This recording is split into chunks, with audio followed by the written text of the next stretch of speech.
In the Talmud, tractate Shabbat 88a, it says this: Blessed is the merciful one who gave a threefold Torah, Nevi'im, and Ketuvim, to a threefold nation, Kohanim, Levi'im, and Yisraelim, by means of a third-born, Moshe, on the third day of separation in the third month of Sivan. This third day of separation actually comes from a midrash that says that it was the third day after Pharaoh's decree that the sons should be killed, that the men separated from their wives. There's this whole midrash around that. Why does the Gemara stress threes? And how can it teach us about our own relationship with Torah and tradition in the high holy days? The Hebrew word for tradition is mesorah. It is a transmittal from one generation to the next. A physical chain, to be technically a chain, needs 3 links at a minimum, right? 2-link chain, I don't know.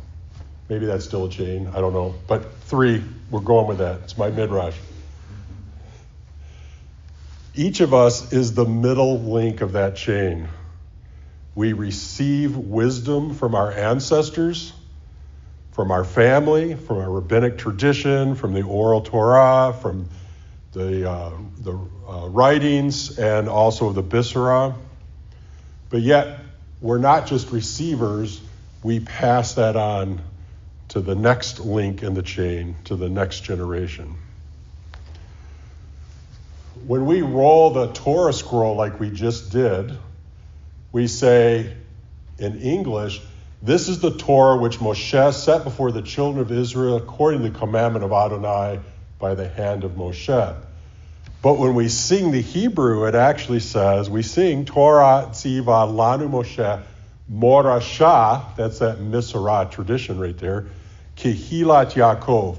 The Torah which Moshe commanded us is the heritage, the Misorah of the congregation of Jacob. Now, I'm a very symbolic thinker. I always infuse everything with symbolism. And I really like the fact that as we're dressing the Torah, we form a chain. Did you notice that? Rabbi Kin was gathering the items. He handed them to me. I passed them off to Julie, and she dressed the Torah that Jacob was holding. It's sort of like a symbolic enactment of this handing down of the Mesorah, of the teaching. This threefold aspect is reflected in our reading today of Haazinu. It says, ask your father, and he will tell you. Your grandfather, and he will say to you. Here we have 3 generations. We've got the grandfather, the father, and the son. We've got this threefold chain of passing down. However, if we look at the Hebrew, there's a little bit of a deeper meaning here. In the Hebrew, it says, She'el avicha v'yagedcha zechen necha v'yomru lach. Ask the father, and he will tell you, and it uses the word nagad to declare or announce. And then it says, ask the grandfather, and he will say to you. It uses the word amar. Rashi says that this denotes that a father passing on knowledge and wisdom to his children has to sometimes do it with a bit of firmness. He tells you, right? He gives you the information and expects you to adhere to it. Whereas the grandfather, he has the opportunity to be a little softer in his delivery, and he merely speaks to you. The idea here is that the father has to set boundaries as they're training their children and be more strict. The grandfather has an opportunity to simply impart wisdom and be a little bit more nurturing. Julie and I were lamenting the other day that we don't have grandkids yet. We were wondering, maybe we could do a reverse thing. We could adopt some kids and then give them to our kids and say, raise them. And so we could be grandparents.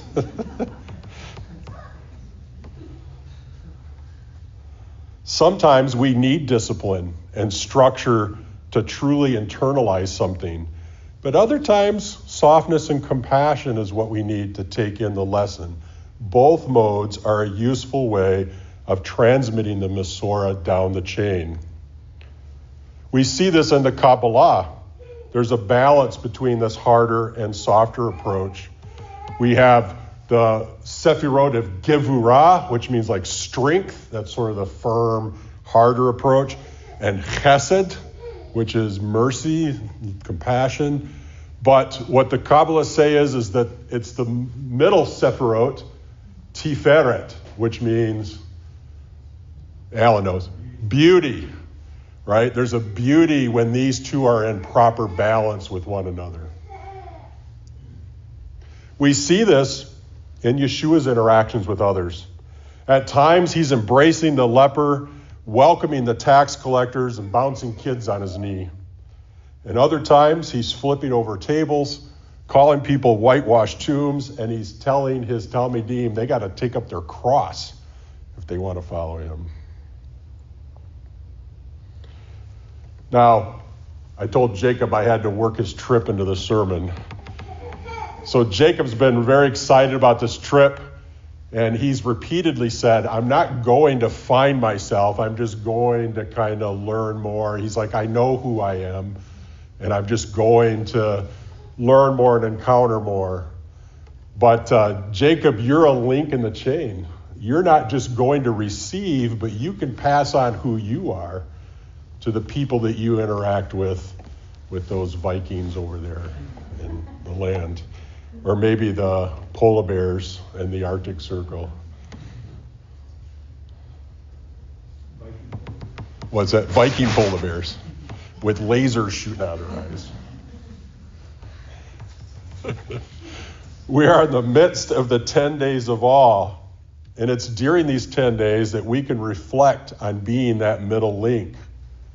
We can think of the past, a time to reflect on this past year, and what we have received from others.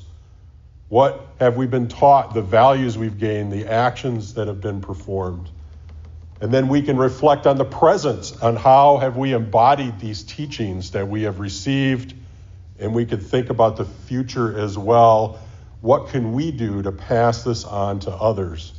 How can I imbibe the Masorah better in this upcoming year so that I can be that successful link in the chain? During these 10 days of awe, it's not just a time of personal repentance, but communal responsibility. This is why our prayers are in the plural, asking for forgiveness for sins that we did not necessarily personally do, but our fellows may have. Likewise, we are not merely receivers of the tradition, we are its guardians and its transmitters. We are the middle link. How are we standing in this chain of tradition? Are we receiving it with openness and gratitude? Are we passing it on with the balance between firmness and compassion? Are we strengthening the chain in everything that we do? Shabbat Shalom and Gemar Chatima Tovah.